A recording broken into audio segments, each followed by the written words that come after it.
Aujourd'hui, je vais m'attaquer à l'un des pires mangas que j'ai vu de ma vie. Durant cette critique, je ne sais pas si je vais pouvoir donner de bons points à ça. Préparez-vous à m'entendre râler, car aujourd'hui, je vais critiquer l'horrible Sora no Toshimono. Allez, il faut que je lance le générique.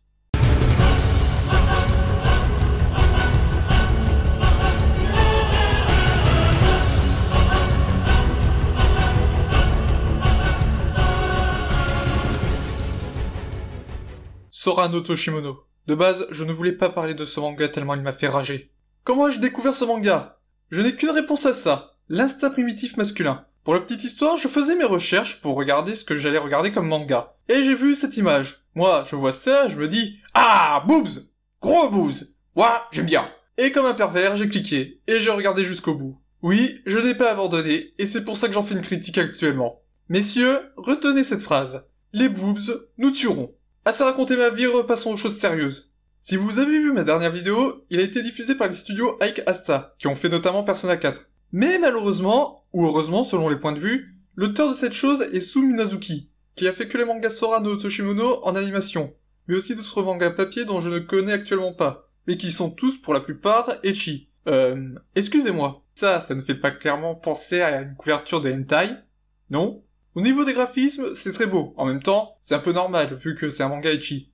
J'utilise ce mot, mais c'est quoi ça? C'est quoi un manga ecchi? Je vais vous la faire rapidement et grossièrement. C'est un manga qui possède énormément de quiproquos sexuels, qu'ils soient visuels ou audibles, comme ça par exemple, ou ces paroles-ci. Arrête! Arrête! S'il te plaît, grand frère, arrête! De me battre en Monopoly! Après ces conneries, je ne sais plus où j'en suis. Ah oui, merci. C'est un animé en 24 épisodes, soit en 2x12 par saison, avec deux films intitulés The Angeloid of a Clockwork et My Eternal Master. Malgré que l'on parle d'un manga en 2 saisons, pour cet épisode, je vais en parler dans son intégralité. Ouais, car à présent, je vais déverser un torrent de haine envers ce manga. Attention, tout ce que je vais dire à partir de maintenant est ce que j'ai remarqué durant mon visionnage. Tout comme les mangas qui sont passés avant, ce que je vais dire n'engage que mon point de vue, et vous invite à réfléchir. Commençons par un gros morceau, le personnage principal, Tomoki Sakurai, et non. Oubliez tout de suite ce visage. Dans 90% des plans, vous verrez ça. Je n'ai rien contre l'utilisation du chibi, mais à ce niveau, c'est de l'abus. Bon, passons sur le style graphique. Notre héros est un pervers qui aime sa petite vie tranquille. Perso, je n'ai rien contre les personnages un peu pervers. En même temps, nous sommes dans un manga ecchi, alors j'ai envie de dire que c'est un peu normal. En plus, ça peut rajouter des situations assez drôles. Sauf qu'à ce niveau, ça devient vraiment problématique. En effet, les actions qu'il fait font en sorte que l'histoire n'avance pas. Et puis merde quoi, il a pas autre chose à faire qu'essayer de rentrer dans le vestiaire des filles ou de tenter de les reluquer. Et non, je ne déconne pas. À un moment, il installe un système complexe de miroirs dans ce seul but. Et quand quelque chose d'intéressant arrive enfin, il s'enchère avec de la connerie. Pour preuve, cette image. Le machin qui est ici est une sorte de machine venant du même endroit que les Angeloïdes. Angeloïdes, putain. Personnellement, je ne sais pas à quoi ça sert. Vous avez bien vu où il le met. À mon avis, ça ne sert pas ça non plus. Il en fait plus tard un robot culotte. Sérieusement? D'abord que c'est un pervers qui passe son temps à trouver un stratagème pour recueillir les filles. Il ne fout rien d'intéressant. Et au moment où il peut changer la donne et enfin le rendre intéressant, il fait encore plus de conneries. Oui, parce que je parle du développement, mais il n'y en a pas. Zéro, nada, niet. Son passé, on s'en moque. Ces projets, je dois vraiment me répéter, l'impact sur l'aventure, quelle aventure? Je me suis fait chier. Il passe son temps à s'amuser. Je suis bien conscient que ce personnage est un adolescent avec les hormones en feu. Mais merde quoi! Un effort pour l'histoire! Bah tiens, l'histoire, on va en parler maintenant! Bon, reprenons notre calme. L'histoire du manga se passe dans notre monde. Sauf qu'au-dessus du Japon, un nouveau monde s'ouvre aux humains, Synapse. Monde remarqué par une seule personne, et qui en plus est un étudiant. Bon, passons sur la logique. Notre personnage demande à notre héros de voir cette anomalie dès la fin du premier épisode. Après qu'il ait failli se prendre un pilier sur le coin de la gueule, il fait la connaissance de l'Angeloïde Icarus. Et il en devient même son maître. Mais c'est quoi une Angeloïde? Vous savez ce que c'est? Un ange. Vous savez ce que c'est? Un androïde.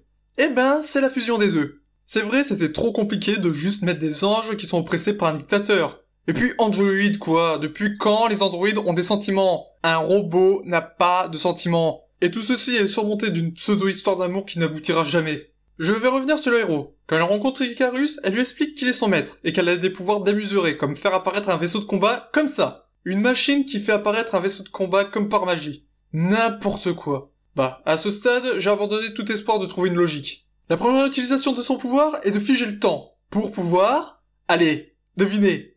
Putain, et dire que j'ai regardé ce manga jusqu'au bout! La perte de temps! Je vais terminer cette section par l'avancement de l'histoire. Bordel, ça n'avance pas! À la rigueur, la saison 1. Je veux bien, mais la saison 2. Pitié, vous connaissez votre ennemi! Parce que, en 24 épisodes, le manga n'a pas de fin. Et même avec les films, ça n'en donne pas. C'est pour dire.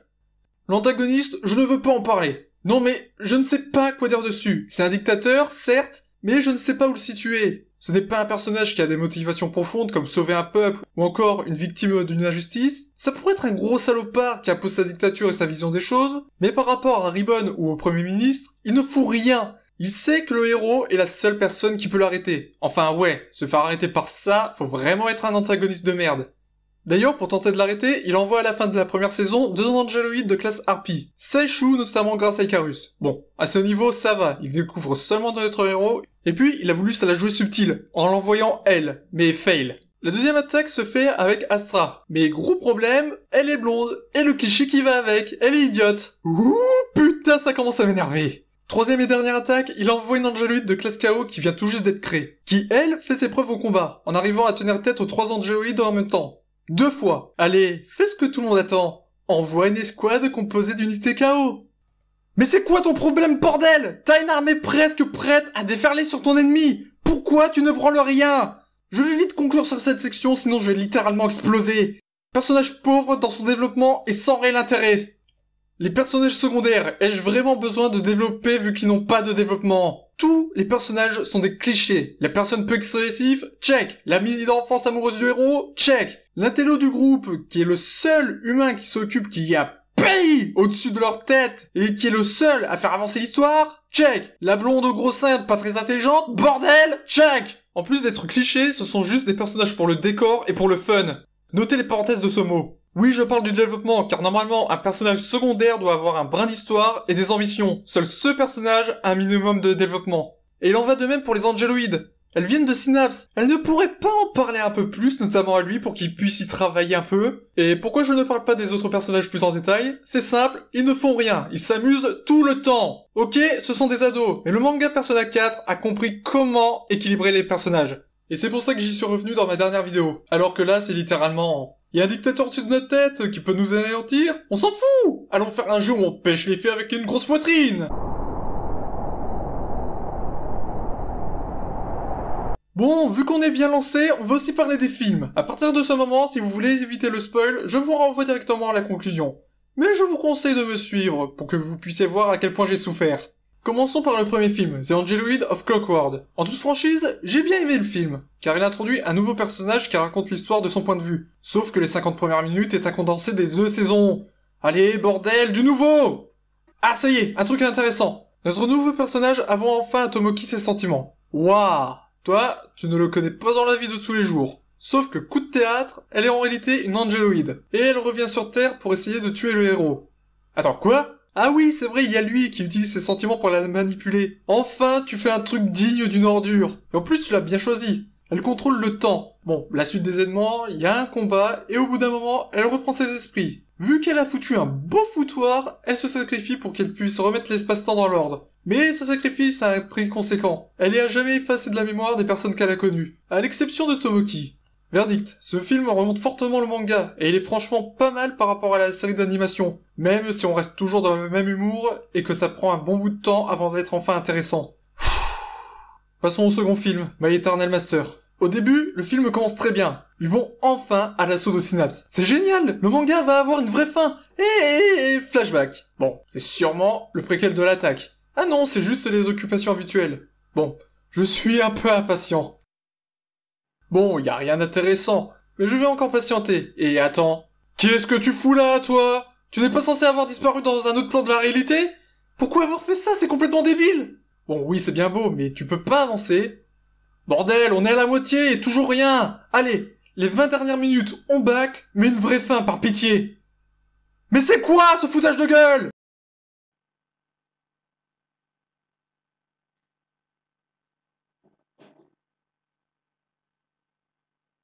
Deux secondes. C'est fini comme ça, avec un cliffhanger à la con.